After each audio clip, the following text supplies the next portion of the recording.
This is what Kuo said, and I think it's probably at the very heart of 1111. We are those of Kuo and are aware of the query.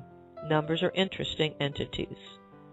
There is a character and a personality to each of your digits, 0 through 9.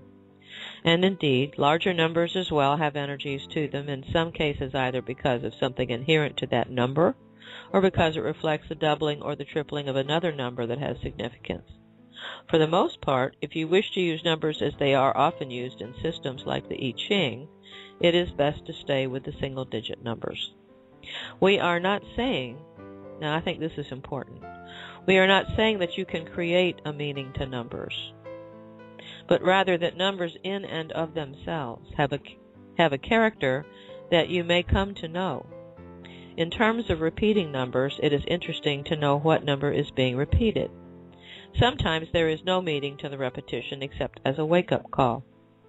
If it is 1111 when you have just thought a certain thought, if you look up and see that number, it is as though the creation were saying to you, "What did you just think?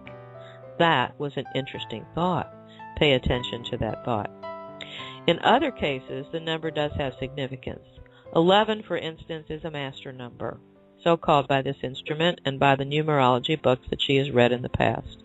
Therefore, if you are seeing 1111 frequently, you are actually seeing a master number repeated, indicating that transformation is at hand. If you see 1212 repeated, the energy of that number is an energy of completion. Isn't that interesting? The synchronicity of your saying 1212 and then saying if you see 1212 repeated, the energy of that number is an energy of completion, which of course all the discussion about the winter solstice of 2012 concludes.